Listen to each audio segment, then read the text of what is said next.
ছেলেদের গায়ে ঢলে পড়ার স্বভাবটা এখনো যায়নি দেখছি। আজ পর্যন্ত অনেক ছেলের সাথেই রাত কাটিয়েছিস নিশ্চয়ই। অবশ্য তোর মতো সস্তা রাস্তার মেয়েরা এভাবেই নিজের পেট চালায়।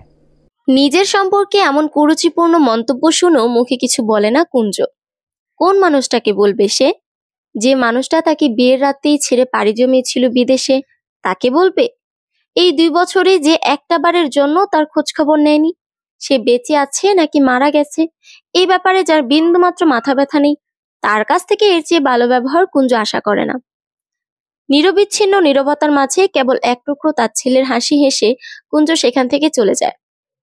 তন্ময়ের সামনে থাকলে হয়তো সকলের সামনে তাকে আরো জঘন্যভাবে অপমানিত হতে হবে। আজ প্রায় 2 বছর পর দেশে ফিরেছে হোসেন পরিবারের বড় ছেলে রাফিউল হোসেন তন্ময়। হোসেন পরিবারে আজ যেন আনন্দের ছোঁয়া লেগেছে। কতদিন পর নিজের ছেলেকে চোখের সামনে দেখা সুখ রাহেলা হোসেনকে পাগল করে তুলেছে। 2 বছর আগে এক অলক্ষিণীর জন্য রাহেলা তার ছেলেকে নিজের থেকে দূরে পাঠিয়ে দিয়েছিল। আজ তার দীর্ঘ অপেক্ষার অবসান হয়েছে। এত সব আয়োজন, জাঁকজমকপূর্ণ অনুষ্ঠানের মাঝে বাড়ির এক পরিত্যক্ত বস্তুতে পরিণত হয়েছে কুঞ্জ। সকাল থেকে নিজেকে ঘরে বন্ধ করে রেখেছে সে। কেন জানে তার সেই মানুষটার মুখোমুখি হতে ইচ্ছে করছে না তার পানে একবারের জন্য চেয়ে থাকতে। ভালো তো সে তাকে কম বাসেনি, কিন্তু সেই ভালোবাসাকে পা দিয়ে মারিয়ে সে তো ঠিকই তাকে ছেড়ে চলে গেছে, নিজেকে প্রতিষ্ঠিত করেছে। আর এদিকে কুঞ্জ রয়ে গেছে অন্যের গলগ্রহ হয়ে। হঠাৎ দরজায় সজোরে করাঘাত পড়ায় কুঞ্জের ভাবনায় ছেদ পড়ে। অবসর শরীরটাকে জোর করে বিছানা থেকে টেনে নিয়ে কাপা হাতে দরজা খুলতেই এক দফা রাগী দৃষ্টির সম্মুখীন হয় সে। তার সামনে দাঁড়িয়ে থাকা গোলগাল ফর্সা মহিলা কুঞ্জকে উদ্দেশ্য করে কড়া কণ্ঠে বলে, পটের বিবি হয়েছিস, মহারানী ছেড়েছিস। সকাল থেকে দৌড় দিয়ে তিনি পালঙ্কে শুয়ে আরাম করবেন, আর আমরা খেটে খেটে মরব। আমরাই যদি সব কাজ করি তাহলে দিনে 3 বেলা ভাত গিলে তোকে পুষছি কেন বাসায়? হ্যাঁ, রান্নাঘরে যা তাড়াতাড়ি, আমার যেন দ্বিতীয়বার তোকে বলতে না হয়। এই বলে মহিলাটি চলে যেতে নিলে কি যেন একটা মনে পড়ায় আবার পিছন ফিরে তাকায়। কুঞ্জ তখনও মুখ নিচু করে মূর্তির মতো দাঁড়িয়ে আছে, চোখ দুটো শুকনা, মুখ আবেগহীন। আর কতই বা কাঁদবে সে? জন্মের পর থেকে এই অশ্রুই তার চিরসঙ্গী। মা বাপ মরা মেয়ের জীবন আর কতই বা ভালো হতে পারে? আসুন, ভুলেও তন্ময়ের সামনে যাওয়ার সাহস করবি না। যদি দেখি তুই আমার মেয়ের কপাল পোড়ানোর চেষ্টা করেছিস তাহলে তোকে আমি কেটে 32 টুকরা করে পানিতে ফেলে দিয়ে আসবো। বিশ্বাস নেই? মায়ের মতোই তো রূপ পেয়েছিস। রূপ দেখে তন্ময়ের মন গলানোর চেষ্টা করবি না, এর তো কোনো নিশ্চয়তা নেই। একেবারে রাত্রির সাথে তন্ময়ের বিয়েটা দিয়ে দিব আমি। কুঞ্জের চোখ বেয়ে নীরবে এক ফোঁটা পানি গড়িয়ে পড়ে। তার ভাবতেও খারাপ লাগছে, তার নিজের চাচি নিজের মেয়ের জন্য তার এত বড় ক্ষতি করতে চাইছে। কুঞ্জ মাথায় বড় করে একটা ঘোমটা টেনে তার চাচিকে পাশ কাটিয়ে নিচে চলে যায়। ভাব দেখে পাচ্ছি না, এতে মেয়ের আবার তেমা। এই মাগিকে তন্ময়ের কাছে ঘেঁষতে দেওয়া যাবে না। পুরুষ মানুষের মন সুন্দরী বউকে দেখে কখন মন গলে যায় কে জানে। কুঞ্জ মাথা নিচু করে সিঁড়ি দিয়ে নামছিল, তার সামনের মানুষটাকে সে খেয়াল করেনি। ফলে তন্ময়ের সাথে ধাক্কা লাগায় কুঞ্জ দূরে ছিটকে পড়ে। ভদ্রতার খাতিরে তন্ময় একবারের জন্য তার দিকে সাহায্যের হাত বাড়িয়ে দেয়নি, বরং চরম অপমান করতে সে ভুলেনি। ছোট থেকে কুঞ্জ তার চোখের বিষ। যত তাকে দেখে ততই যেন তার রাগের পরিমাণ প্রচুর বেড়ে যায়। বাড়িতে আজ প্রচুর মানুষের আগমন ঘটেছে। কুঞ্জ নিচে এসে এত মানুষ দেখে কিছুটা ভড়কে যায়। মন চাইছিল আবারও ঘরে ফিরে যেতে, কিন্তু সেটা করলে আজ চাচি নিশ্চয়ই একটা কুরুক্ষেত্র বাঁধাবে। তাই মনকে শক্ত করে সে রান্নাঘরের দিকে পা বাড়ায়। কাজ করার সময় নিজের পিছনে কারো অস্তিত্ব অনুভব করায় কুঞ্জ পিছনে ফিরে তাকায়, কিন্তু তার আগেই কেউ তাকে পিছন থেকে জড়িয়ে ধরে। তার পিছনে থাকা মানুষটা কে সেটা আন্দাজ করতে পেরে কুঞ্জের মুখে একটু হাসি ফুটে ওঠে। আজ টিউশনি নেই রিমি? না আপু, আজকে এতদিন পর ভাইয়া বাসায় ফিরেছে, আজকে টিউশনিতে যাওয়া উচিত বলো? রিমির মুখে তন্ময়ের কথা শুনতেই কুঞ্জের মুখ কালো হয়ে যায়। মৌনতা বজায় রেখে এক মনে হাতের কাজ সারতে থাকে সে। নিজের ভুলের জন্য রিমি জিহ্বায় কামড় দেয়। মনে মনে নিজেকে খানিক গালি দিতে একটু হেসে বলে, ভাবি, না মানে আপু, কিছু খেয়েছো সকাল থেকে? রিমির কথা শুনে কুঞ্জ স্তব্ধ হয়ে যায়। এই বাড়িতে একমাত্র রিমিই তার খোঁজ খবর নেয়। বাড়িতে থাকলে তাকে না খাইয়ে সে কখনোই খায় না। এমন ননদ কতজনের কপালে জোটে। কুঞ্জ আনন্দের অশ্রু চোখে রিমির দিকে তাকিয়ে বলে, আমি পরে খেয়ে নিব, হাতের কাজগুলো সেরে নেই আগে। না না, আগে খেয়ে নাও। মুখ দেখে তো মনে হয়েছে রাতেও খাবার জোটেনি। দাঁড়াও, আমি খাবার বেড়ে আনি। রিমি প্লেটে করে কিছু খাবার নিয়ে আসে কুঞ্জের জন্য। রিমির জোড়াজোড়িতে কুঞ্জ কাজ ফেলে রান্নাঘরের মেঝেতে বসে খেতে শুরু করে। কুঞ্জ সবেমাত্র এক লোকমা খাবার মুখে তুলেছিল, ঠিক তখনই কেউ তার চুলের মুঠি শক্ত করে ধরে তাকে দাঁড়া করায়। তার সামনে থেকে খাবার কেড়ে নিয়ে তার গালে এক থাপ্পড় বসিয়ে বলে, রাত জোর কাজ ফেলে মাগি খেতে বসেছে, আর তোর সাহস কি করে হলো নিচে নামার? আমার ছেলেকে আবারও তুই কেড়ে নিতে চাস? নিজের মা বাবাকে খেয়েছিস, এখন আমার ছেলেটাকেও খেতে চাচ্ছিস? আজ তোকে আমি এই বাড়ি থেকে তাড়িয়ে ছাড়বো হতভাগী। শাশুড়ির হাত থেকে নিজের চুল ছাড়ানোর আপ্রাণ চেষ্টা করছে কুঞ্জ। মাথার সবগুলো চুলে টান পড়ে, প্রাণটা যেন বের হয়ে যাচ্ছে তার। চোখ বেয়ে অনবরত গড়িয়ে পড়ছে তার মূল্যহীন অশ্রু। কিন্তু মেয়ের সমতুল্য আরেকটা মেয়ের চোখের পানি দেখেও যেন মন গলেনি রাহেলার। সময়ের সাথে তার অত্যাচার আর চিৎকারের মাত্রা বেড়েই চলেছে। এক পর্যায়ে রাহেলার চিৎকার শুনে বাড়ির সকলে সেখানে উপস্থিত হয়। রিমি কয়েকবার চেষ্টা করেও নিজের মাকে কুঞ্জের কাছ থেকে সরাতে পারেনি। বাধ্য হয়ে শেষে তন্ময় এসে নিজের মাকে সরিয়ে নেয়। কুঞ্জ কাঁদতে কাঁদতে মেঝেতে বসে পড়ে। এদিকে রাহেলা এখনো মুখে কুঞ্জকে মনের স্বাদ মিটিয়ে গালাগাল করেই চলেছে। তন্ময় মায়ের এমন কর্মকাণ্ডের ভীষণই বিরক্ত হয়।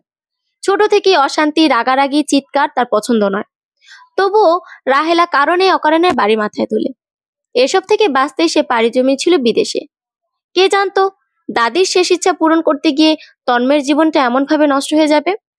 যাকে সে জীবনে কখনো সহ্য করতে পারতো না, তাকেই নিজের স্ত্রী হিসেবে স্বীকার করতে হবে। এত ঝামেলার মুখে সবকিছু ছেড়ে গা ঢাকা দেওয়াটাই তার কাছে যুক্তিযুক্ত মনে হয়েছে। তাতে কাপুরুষতা হোক, 2 বছর তো শান্তিতে থেকেছে সে। কিন্তু আজ দেশে ফেরার প্রথম দিনই বড় ধরনের অশান্তির মুখোমুখি হলো তন্ময়। কুঞ্জয়ের ওপর ভীষণই রাগ হচ্ছে তার। বেশরম বেহায়া মেয়ে, এত অপমানের পরও এই বাড়ি ছেড়ে তার জীবন থেকে চলে যাচ্ছে না, মাটি আঁকড়ে পড়ে আছে। অবশ্যই এটাও তারই বাড়ি, স্বামীর বাড়ি না হোক বাপের বাড়ি, তবে বাবা মা না থাকায় তার অধিকার যেন কর্পূরের মতো উবে গেছে। বর্তমানে সে এ বাড়ির মেয়ে নয়, বরং আশ্রিতার স্থান পেয়েছে। তন্ময় গায়ের জোর খাটিয়ে তার মাকে নিয়ে সিঙ্কের কাছে যায়। তারপর অতি যত্নে পানি দিয়ে মায়ের হাত ধুয়ে দেয়। মা, তোমাকে কতবার বলেছি যাকে তাকে স্পর্শ করে নিজের হাত দুটো অপবিত্র করবে না। যেই হাত দিয়ে এই মেয়েকে ধরেছ, সেই হাত দিয়েই আবার আমাকে খাওয়াচ্ছ। এতে যদি আমার অসুখ বিসুখ কিছু হয়ে যায়, তখন থেকো তুমি তোমার ওই মেয়েকে নিয়ে। ছেলের কথা শুনে রাহেলা দাঁত দিয়ে জিভ চেপে ধরে। ভেজা হাত দিয়ে ছেলের মাথায় হাত বুলিয়ে বলে, ভুল হয়ে গেছে বাপ আমার, আর হবে না। কিন্তু এই মাতারিকে বাসা থেকে না বের করলে যে আমার শান্তি নেই। তোমার বাসা, তোমার যাকে ইচ্ছে যখন ইচ্ছে বের করে দিবে, কিন্তু এই মেয়ে তোমার হাতের স্পর্শ পাওয়ার যোগ্যতা রাখে না। দারোয়ানকে দিয়ে ওকে ঘাড় ধাক্কা দিয়ে বাইরে ফেলে দাও। দারোয়ান থাকতে তুমি কষ্ট করবে কেন? মেঝেতে উপর হয়ে বসে নিজের স্বামী আর শাশুড়ির সকল কথাই শুনছে কুঞ্জ। কিছু বলার নেই তার কাউকে। জীবন কতটা কঠিন ও অসহনীয় হতে পারে আজ সে বুঝতে পারছে। তাকে বাড়ি থেকে বের করে দিক, আজ আর সে কারো পা ধরে আকুতি মিনতি করবে না, বলবে না তাকে বাড়ির চিলে কোঠায় একটু স্থান দিতে। আজ সে স্বেচ্ছায় চলে যাবে, মুক্তি দিয়ে যাবে সকলকে সে নামক অভিশাপ থেকে। তন্ময় ফোন করে দারোয়ানকে ডেকে এনে কুঞ্জকে ঘাড় ধাক্কা দিয়ে বের করে দিতে বলে। সদ্য 30 পেরোনো জোয়ান দারোয়ান কুঞ্জের দিকে লোলুপ দৃষ্টিতে তাকায়। অনেকদিন থেকেই কুঞ্জের উপর নজর তার, কিন্তু কখনো তার খারাপ চাহিদাগুলো চরিতার্থ করার সুযোগ হয়ে ওঠেনি। কিন্তু আজ যখন এতটা কাছে আসার সৌভাগ্য তার হয়েছে, তাহলে সে কেন কুঞ্জকে অবাঞ্ছিত স্পর্শ করবে না? অন্ততপক্ষে গেটের বাইরে যাওয়া পর্যন্ত কুঞ্জের দেহে হাত দেওয়ার কথা ভাবতেই দারোয়ানের চোখ দুটো জলজল করে ওঠে। রিমি ব্যাপারটা ভালো করেই লক্ষ্য করে, তাই দারোয়ান তার কাছে আসতে নিলে রিমি তাকে বাধা দেয়। আর এক পা যদি আমার ভাবির দিকে বাড়িয়েছেন, তবে আজই আপনার চাকরি যাবে। যান, নিজের কাজে যান, পারিবারিক ব্যাপারে নাক গলাবেন না। রিমির তেজ দেখে দারোয়ান পিছু হটতে বাধ্য হয়। এদিকে রিমি কুঞ্জকে ভাবি বলে ডাকায় গর্জে ওঠে তন্ময়। সে দ্রুত রিমির কাছে এসে তার হাত চেপে ধরে বলে, কে ভাবি? কিসের ভাবি? কোন সাহসে তুই ওই ফকিন্নি মেয়েকে ভাবি বলিস? আর ওর জন্য এত দরদ কেন তোর? জাদুটনা করেছে নিশ্চয়। রিমি সজোরে ঝাড়া দিয়ে তন্ময়কে নিজের কাছ থেকে তাকে সরিয়ে বলে, না মানলেই বিয়ে মিথ্যে হয়ে যায় না। কুঞ্জ আপুর সাথে তোর বিয়ে হয়েছে, এটাই সত্য। সেই সেই হিসেবে ও আমার ভাবি, এবাড়ির বড় বউ। কেমন মানুষ তুই? নিজের বউয়ের গায়ে অন্য এক পুরুষের স্পর্শ লাগানোর জন্য উঠে পড়ে লেগেছিস। কুঞ্জ আপু এবাড়ির সম্মান, এবাড়ির আভিজাত্য। স্ত্রী হিসেবে না হয়, মানুষ হিসেবে একটু মর্যাদা দে ওকে। আর তুই কাকে ফকিনি বলিস? ওকে তোরা সকলে মিলে ফকিনি বানিয়েছিস। তোদের জন্য আজ আপু পথের ভিখারি। তোরা মা ছেলে মিলে ষড়যন্ত্র করে ওর সব সম্পত্তি হাতিয়েছিস। তোকে নিজের বড় ভাই বলতেও আমার ঘৃণা হয়। রিমির অগ্নিঝরা কণ্ঠে তন্ময় চুপ হয়ে গেল। দমে না কুঞ্জের মেজো চাচি রেখা। ভিড় থেকে ঝগড়ার কেন্দ্রস্থলে এসে সে সজোরে রিমির গালে চড় বসিয়ে দেয়। নিজের চাল চুলো নেই, সে এসেছে আরেক ফকিনীর হয়ে উকালতি করতে। কেন ভুলে গেছিস? তোর দাদি তো দাঁড়িয়ে থেকে এই শয়তানিকে আমার চাঁদের টুকরা তন্ময়ের বাবার গলায় ঝুলিয়েছে। ও কি সাধে গেছিল এই মেয়েকে বিয়ে করতে? আর ওর কোনো সম্পত্তি প্রাপ্য নয়। মেয়ে ছেলে তার উপর বাপ বেঁচে নেই, সে আবার কিসের সম্পত্তির অংশীদার? বাহ চাচি বাহ, তোমারও এরূপ আছে জানা ছিল না তো। আগে তো নিজের মা ভাইয়ের নাম গাদ্দারের খাতে লিখিয়েছিলাম, আজ তুমিও যোগ দিলে। তুমি কি জন্য কুঞ্জু আপুর বিরুদ্ধে মাকে লেলিয়ে দিচ্ছ আমি বুঝতে পারছি না ভেবেছ? অন্য এক মেয়ের সংসার ভেঙে নিজের মেয়ের সংসার গড়বে ভেবেছ? আমিও দেখব তোমার ওই চরিত্রহীন মেয়ে কি করে স্বামীর সংসার করে। আরে তোমার মেয়ের কি এক ছেলে দিয়ে পেট ভরে? তার তো ডজন ডজন ছেলে চাই নিজের চাহিদা পূরণের জন্য। এবার রেখাও মিয়ে যায়। হার মানতে বাধ্য হয় রিমির কাছে। রিমি নিজের চোখ মুখে অবহেলিত বস্তুর মতো পড়ে থাকা কুঞ্জের কাছে যায়। রিমি নিজের চোখ মুছে অবহেলিত বস্তুর মতো পড়ে থাকা কুঞ্জের কাছে যায়। সে সকলের কথা শুনছে, কিন্তু কিছুই আর মন মস্তিষ্ককে আজ স্পর্শ করছে না। রিমি নিস্তেজ কুঞ্জকে জড়িয়ে ধরে বলে, ভাবি আমাকে মাফ করে দাও, আজ সবটা আমার ভুলে হয়েছে। আমি ভুলেই গিয়েছিলাম যে এবাড়ির সকল মানুষ আসলে মানুষরূপী জানোয়ার এক একটা। তুমি আমার সাথে থাকবে আমার হোস্টেলে। টিউশনি করে যে টাকা পাই তাতে অনায়াসেই দুজনের পেট চলে যাবে। কারো দয়ায় তোমায় থাকতে হবে না, আমি আর তুমি থাকবো শুধু। উঠে চলো, জামা কাপড় গুছিয়ে নাও। কুঞ্জ যেন পাথরে পরিণত হয়েছে। দেহের অবশিষ্ট যত সামান্য শক্তি দিয়ে রিমিকে নিজের কাছ থেকে সরিয়ে দেয়। শক্ত দৃষ্টিতে রিমির চোখে চোখ রেখে বলে, আজ আমাদের আটকিও না বোন, আমাকে যেতে দাও। আমি কারো অশান্তির মূল হয়ে থাকতে চাই না আর পরজীবীর মতো জীবন কাটাতে। একটু মুক্ত বাতাসে নিঃশ্বাস নিতে চাই। কিন্তু ভাবি, এই শহরে তুমি কোথায় যাবে? তুমি তো কাউকে চেনো না। না চিনে নেব। আল্লাহ আমার নিশ্চয়ই একটা ব্যবস্থা করবেন। তিনি এতটাও নির্দয় হবেন না আমার প্রতি, এটাই আমার বিশ্বাস। কিন্তু রিমি আর কিছু বলতে পারে না। কুঞ্জের দৃষ্টি তাকে কথার মাঝপথে থামিয়ে দেয়। আচ্ছা চলো, আমি তোমায় এগিয়ে দিই। এই বলে রিমি কুঞ্জকে নিয়ে বাড়ি থেকে বের হয়ে যায়। কুঞ্জ চলে যাওয়ায় সবচেয়ে বেশি খুশি হয়েছে রেখা। সে মনে মনে বলে, যাক বাবা, আপদ বিদা হয়েছে। এখন আমাকে পায় কে? আমার মেয়ের সংসার গড়তে আর বাধা নেই। গেটের বাইরে কুঞ্জ পা ফেলার মুহূর্তে রিমি শব্দ করে কেঁদে দেয়। কুঞ্জ তার দিকে ফিরে বলে, কাঁদে না বোন, আমি বিশ্বাস করি আমাদের আবারও দেখা হবে। হয়তো কোনো এক পরন্ত বিকেলে নিজের জীবনের লক্ষ্য খুঁজতে আমাদের আবারও দেখা হবে। এই বলে কুঞ্জ রিমির কাছ থেকে বিদায় নিয়ে পা বাড়ায় অচেনা পথের উদ্দেশ্যে। বারান্দার রেলিং এ পিঠ ঠেকিয়ে দাঁড়িয়ে আছে তন্ময়। রিমির কথাগুলো ক্ষণে ক্ষণে মনে হচ্ছে তার। মুহূর্তে রাগে শোকে মুখ কালো হয়ে আসছে তার। আমি কি সত্যিই গাদ্দার? না, আমি কেন গাদ্দার হতে যাব? কুঞ্জকে আমি পছন্দ করি না, সেটা আমি অনেক আগেই বলেছি। তাও তারা জোর করে এই বিয়ে দিয়েছে। এখানে আমার কোনো দোষ নেই। তবে কি আজ বেশি করে ফেললাম? এভাবে ওকে তাড়িয়ে না দিলেও তো পারতাম। এই শহরে একা একটা মেয়ে কি করে থাকবে? যদি কোনো বিপদ আপদ হয়? ধুর, কি ভাবছি আমি এগুলো? বাড়ি থেকে বের হয়ে ওর জন্য ভালোই হয়েছে, এখন খোলামেলা জিনায় জড়াতে পারবে। আর আমিও বা, ওকে নিয়ে এত চিন্তার কি আছে? ব্যস্ত শহরে সন্ধ্যা ঘনিয়ে আসার সাথে সাথেই রাস্তার পাশে দণ্ডায়মান ল্যাম্পপোস্টগুলো জ্বলে ওঠে। এই আলো হয়তো কারো জন্য চলার পথে ফেলে আসা অবহেলিত বস্তু মাত্র, আবার কারো কারো জন্য আধারের গুমোট আবহাওয়ায় একটুখানি স্বস্তির আশ্বাস। রাস্তার ধার দিয়ে হেঁটে যাওয়ার সময় কুঞ্জের চোখ পড়ে সেই জ্বলন্ত ল্যাম্পপোস্টগুলোর দিকে। এক অজানা ভয় কাজ করতে থাকে তার মনের মাঝে।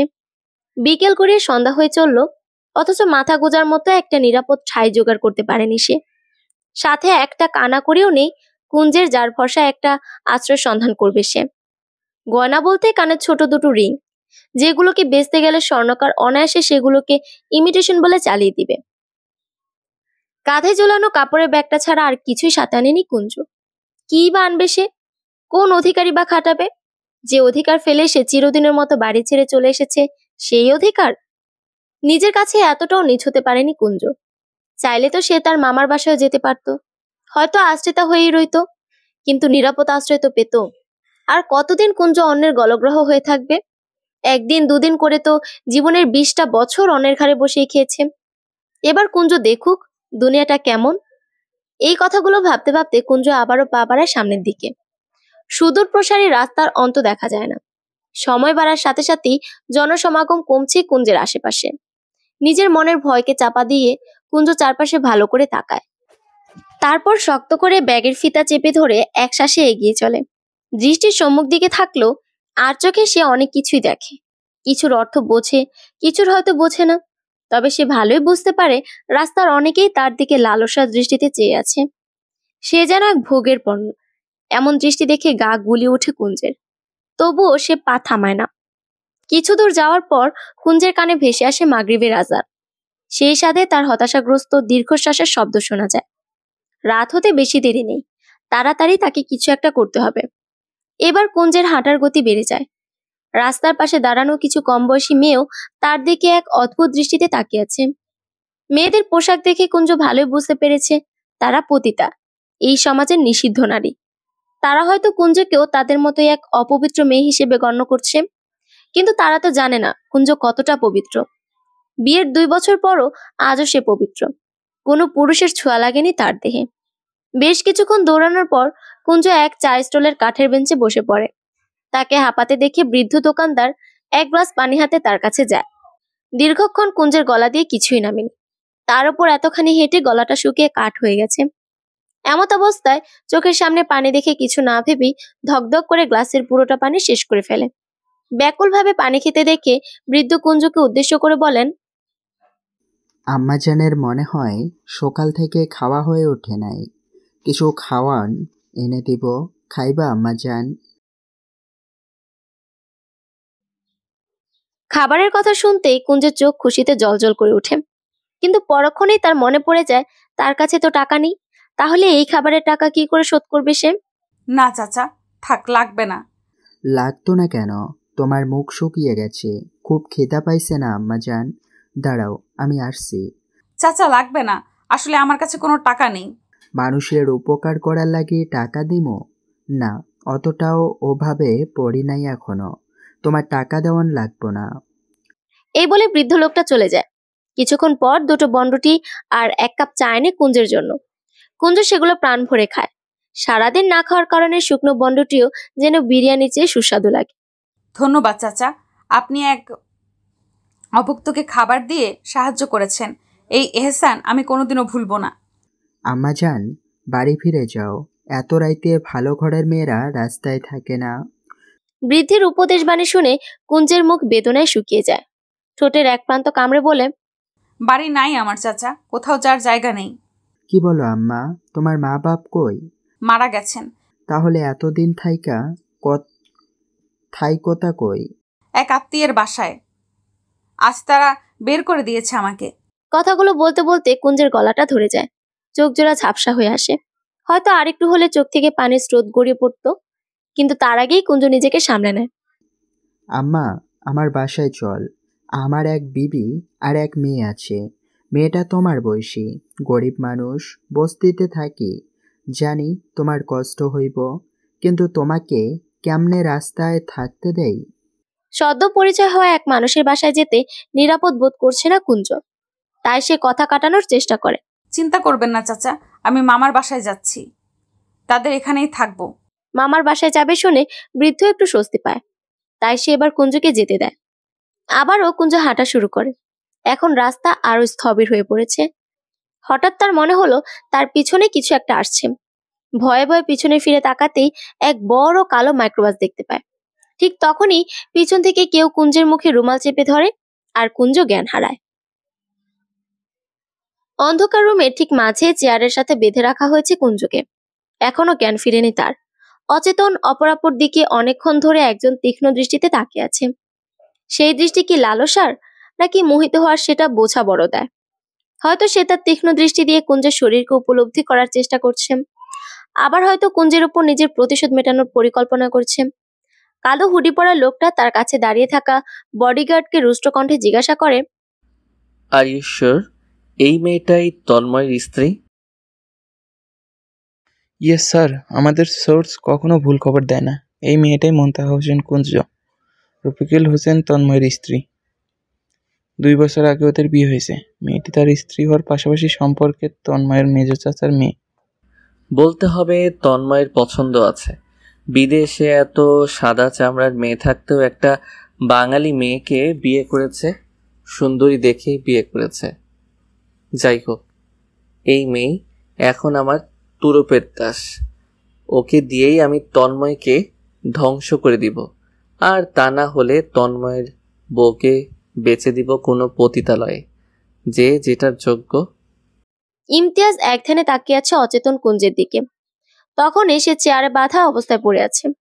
চোখে মুখে ক্লান্তির ছাপ স্পষ্ট, কিন্তু এসব কিছুকে ছাপিয়ে তার সৌন্দর্যে বারবার আকৃষ্ট হচ্ছে ইমতিয়াজ। তাই এক বিবাহিত নারীর দিকে অমন বেহার মতো তাকিয়ে আছে সে। ইমতিয়াজ বড়ই নির্দয়, তা না হলে দয়ার বশে হলেও মেয়েটাকে সে চেয়ারে বেঁধে না রেখে বিছানায় শুয়ে দিত। কিন্তু আজ তার মনে দয়ার আগমনের সময় নেই। মেয়েটাকে এখানে আনার পর থেকে ইমতিয়াজ কি যেন খুঁজে চলেছে মেয়েটার চেহারায়। তার পাশে দাঁড়িয়ে থাকা গার্ডরা একে অন্যের মুখ চাওয়াচাই করে। তারাও ভীষণ অবাক, কিন্তু মুখে কিছুই বলে না তারা। সময় গড়িয়ে যাচ্ছে। এক সময় কুঞ্জের জ্ঞান ফিরতে শুরু করে, কিন্তু ইমতিয়াজের তাকে দেখার স্বাদ যেন শেষ হতেই যাচ্ছে না। চোখ খুলে এতগুলো বিশাল আকার সুঠামদেহী পুরুষ দেখে কুঞ্জ রীতিমতো ভয়ে চমকে ওঠে। এতজন পুরুষের মধ্যে আবার একজন কেমন করে যেন তার দিকে তাকিয়ে আছে। কুঞ্জ একটু নড়ার চেষ্টা করে, কিন্তু লাভ হয় না। তার হাত পা দড়ি দিয়ে চেয়ারের সাথে খুব শক্ত করে বেঁধে রাখা হয়েছে। মুখেও ট্যাপ লাগানো, তাই হাজার চিৎকার করার চেষ্টা করার পরও কোনো শব্দ বের হচ্ছে না তার মুখ থেকে। কুঞ্জকে নড়তে চড়তে দেখে ইমতিয়াজ তার দিকে কয়েক কদম এগোয়। তার চোখে মুখে কেমন এক মাতাল ভাব। লোকটা যে স্বাভাবিক অবস্থায় নেই কুঞ্জ ভালোই বুঝতে পারছে। এবার ভয়ে সে কাঁপতে শুরু করে। ইমতিয়াজ তার হাতে থাকা রিভলভারের ডগা দিয়ে কুঞ্জের মুখ চেপে ধরে। তারপর তার চোখের দিকে তাকিয়ে তাকে জিজ্ঞাসা করে, আর ইউ মিসেস তন্ময়? তুমি কি তন্ময়ের স্ত্রী? কথাটা সে এতটাই ধীর ও গম্ভীর কণ্ঠে বলে যে কুঞ্জের গায়ে এক শিহরণ বয়ে যায়। কুঞ্জের চোখে ভীতি বেড়ে যায়। গলা দিয়ে শব্দ বের হচ্ছে না, আর বের হবেই বা কি করে? তার মুখ যে বাঁধা। কুঞ্জের কাছ থেকে কোনো উত্তর না পেয়ে ইমতিয়াজের মনে রাগগুলো জমাট বাঁধতে থাকে। মেয়েটার এত দেমাগ যে ইমতিয়াজের কথা জবাব দেয় না। সাথে সাথে সজোরে এক চড় বসিয়ে দেয় সে কুঞ্জের গালে। ইমতিয়াজ পরক্ষণেই খেয়াল করে কুঞ্জের মুখে ট্যাপ লাগানো। কথাই বা বলবে কি করে সে? নিজের বোকামুখে ঢাকতে ইমতিয়াজ একটানে কুঞ্জের মুখ থেকে ট্যাপ সরিয়ে বলে, টেপ লাগানো তো কি হয়েছে? মাথা নাড়িয়েও তো উত্তর দেওয়া যায়। সব সময় মুখে কথা বলতে হবে এমন তো নয়। এদিকে পুরুষালী শক্তির একটুখানি ছোঁয়া পেয়ে কুঞ্জ চোখে সর্ষে ফুল দেখছে। কানটা ভো ভো শুরু করেছে, কিন্তু তাও সে মুখ বুজে আছে। ইমতিয়াজের দিকে তাকানোরও সাহস হচ্ছে না। এখন বলো মেয়ে, তন্ময় কি তোমার সো কল্ড হাজবেন্ড? কুঞ্জ কিছু না ভেবেই বলে, জি। কুঞ্জের উত্তর শুনে ইমতিয়াজের মুখে বাঁকা হাসি দেখা গেল। মনের মাঝে এক অশান্তি কাজ করছে, যার আগাগোড়া সেও বুঝতে পারছে না। মেয়েটার উপর ভীষণ রাগ হচ্ছে। এত কম বয়সে কেউ বিয়ে করে?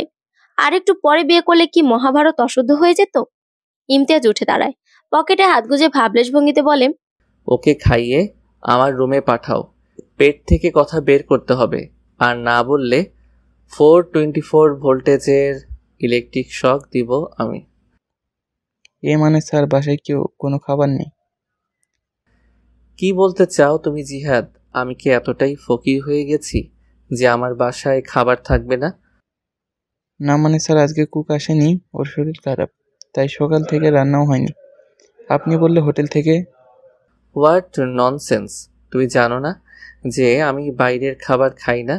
যত সব পোড়া তেলের খাবার। আমি কিছু শুনতে চাই না, পারলে তুমি রান্না করো।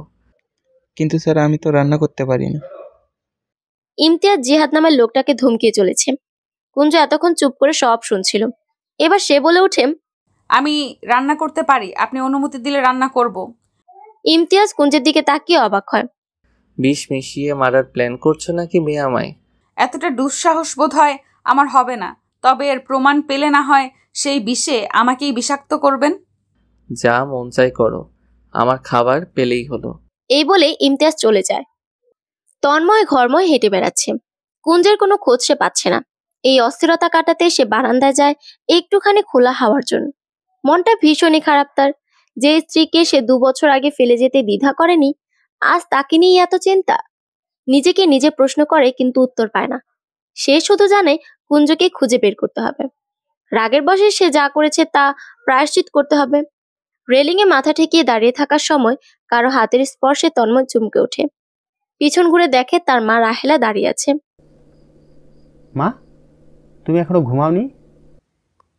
তুই কেন ঘুমাসনি? ওই অলক্ষীর জন্য এত চিন্তা কেন করছিস? মরুক সে পচে গলে, নর্দমার কীট একটা। দেখ গিয়ে এতক্ষণে কয়েকটা নাওর জুটিয়ে ফেলেছে। কি দিমাগ, বাড়ি থেকে কিভাবে বের হয়ে গেল। তুই ওর জন্য এত চিন্তা করিস না বাবা, ঘুমিয়ে পড়, রাত হয়েছে। তন্ময় আর কিছু বলল না, চুপ করে গিয়ে বিছানায় গায়ে এলিয়ে দিল। ছোট থেকে যতবার সে কুঞ্জের সাথে মিশতে গিয়েছে, কুঞ্জের খেলার সাথী হতে চেয়েছে, ততবার তার মা তার মন বিষিয়ে দিয়েছে। কুঞ্জের প্রতি তার বিরূপ মনোভাবের প্রধান কারণ তার মা। তন্ময় চোখ বুজে থাকলেও কুঞ্জের কথা তার মাথা থেকে বের হয় না। তাড়াতাড়ি যেন পাই তোকে কুঞ্জ, ভুল হয়েছে আমার, ক্ষমা করে দিস। ইমতিয়াজ খাবার টেবিলে বসে আছে। তার চারপাশে কালো পোশাকের গার্ডরা দাঁড়ানো। কুঞ্জ কাপা হাতে তার রান্না করা খাবারের ডিশগুলো রাখছে টেবিলে। এসব শেষে সে ইমতিয়াজের সামনে এক প্লেট সাজানো গোছানো খাবার রাখে। ইমতিয়াজ ভরার চোখে প্লেটের দিকে তাকায়। ক্ষুধায় তার চুল ছিঁড়ার অবস্থা, কিন্তু তাও মুখে ঠাট বজায় রেখেছে, যেন তার কিছুই হয়নি। চোখের সামনে এক প্লেট কাচ্চি আর রোস্ট দেখে তার তো ঝাঁপিয়ে পড়ে খেতে ইচ্ছে করছে, কিন্তু তাও ইংরেজদের মতো 1 চামচ বিরিয়ানি তুলে মুখে দেয় সে। এদিকে কুঞ্জ তো আল্লাহর নাম জপছে। সে বুঝতে পেরেছে ইমতিয়াজের খাবার পছন্দ হলেই কেবল তার জীবনী শক্তি আর কয়েকদিন বাড়তে পারে। কুঞ্জের রান্না ভালো, ইমতিয়াজের পছন্দও হয়। একগাল খাবার চিবাতে চিবাতে সে বলে, খাওয়ার যোগ্য। এখন থেকে তুমি রান্না করবে জিহাদ, মেয়েদের বাদ দিয়ে দাও। এখন থেকে এই মেয়েটাই আমাদের শেফ। এখানে থাকা খাওয়ার বিনিময়ে ঘরের সব কাজ একা তোমাকে করতে হবে। কুঞ্জ একবার চোখের মনি ঘুরিয়ে পুরো রুমটার দিকে তাকায়। এর চেয়েও বড় রুম আছে এই বাড়িতে। এসব পরিষ্কার করতে যে তার সারাটা দিন সময় লাগবে সেটা তার ভালোই আন্দাজ হয়। তবুও কুঞ্জের মনে দুঃখ নেই, সে এমন কাজ আগেও করেছে। তবে এই বাড়িতে কাজের সাথে সে অপমান ফ্রি পাবে না। Okay sir. কুঞ্জ হাসি মুখে মাথা ঝুঁকিয়ে ইমতিয়াজের কথা সায় দেয়। ইমতিয়াজ তখন এক দৃষ্টিতে কাচের গ্লাসের দিকে চেয়েছিল। গ্লাসে কুঞ্জের প্রতিচ্ছবি পড়ছিল। সবার সামনে কুঞ্জের দিকে তাকিয়ে থাকলো, শেষমেশ তারই মান সম্মান যাবে। তাই এই অভিনব পদ্ধতি। কুঞ্জ আজ সারা বাড়ি পরিষ্কার করেছে।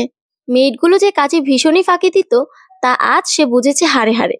সারা শরীর যেন ব্যথায় কাবু হয়ে পড়ছে, জ্বর জ্বরও লাগছে। ইমতিয়াজ এখনো বাড়ি ফিরেনি, তাই একটু বিশ্রাম নিতে ক্ষতি নেই। রান্না তো করাই আছে, শুধু একটু গরম করে নিলেই হবে। এসব ভাবতে ভাবতে কুঞ্জ বিছানায় গায়ে এলিয়ে দেয়। তার জন্য যে রুম বরাদ্দ ছিল সেটা কোনো রাজকন্যার ঘরের চেয়ে কম নয়। সফেদ রুম, বিছানা, বিশালাকায় বারান্দা, আধুনিকতার ছোঁয়া সবখানে। কুঞ্জকে যখন প্রথম এ রুমে আনা হয়েছিল তখন সে কিছুক্ষণ চোখ বড় বড় করে তাকিয়েছিল আশেপাশে। এই রুমটা তার, ভাবতেও গা শিউরে উঠছিল। তুলতুলে নরম বিছানায় ক্লান্তি ভরা দু চোখে ঘুম ঝাঁপিয়ে পড়তে বেশি সময় লাগেনি। ঘুমটা এতটাই তীব্র ছিল যে ইমতিয়াজ বাড়ি ফেরার পরও তার ঘুম ভাঙল না। ইমতিয়াজ ড্রয়িং রুমে দাঁড়িয়ে কয়েকবার কুঞ্জ কুঞ্জ বলে ডেকেছে, কিন্তু সাড়া পায়নি। তারপর সে হন্তদন্ত হয়ে কুঞ্জকে খুঁজতে থাকে। বাড়ির প্রতিটা রুম খোঁজা শেষে যখন সে কুঞ্জের রুমের সামনে দাঁড়ায়, তখন যেন সে চিন্তামুক্ত হয়।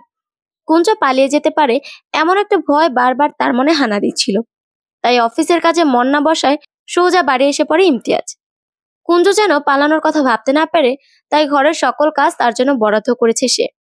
শূন্য মস্তিষ্ক শয়তানের আখড়া, তাই হয়তো ইমতিয়াজের এমন ভাবনা। ঘুমন্ত কুঞ্জকে ইমতিয়াজের চোখে ভীষণই নিষ্পাপ লাগে। ধীর পায়ে কুঞ্জের বিছানার দিকে এগিয়ে তার সামনে হাঁটু গেড়ে বসে। কুঞ্জের মুখের উপর কতগুলো চুল এলোমেলো হয়ে পড়ে আছে। ইমতিয়াজ সেগুলোকে কানের পিছনে গুজে দেয়। এক বিবাহিত মেয়ের জন্য তার এই মায়া, আকর্ষণের কিছু বুঝতে পারছে না সে। কুঞ্জকে তো সে এনেছিল তার চিরশত্রু তন্ময়কে ঘায়েল করার জন্য, কিন্তু এখন সে মেয়েটার প্রতি নিজেই ঘায়েল হয়ে যাচ্ছে।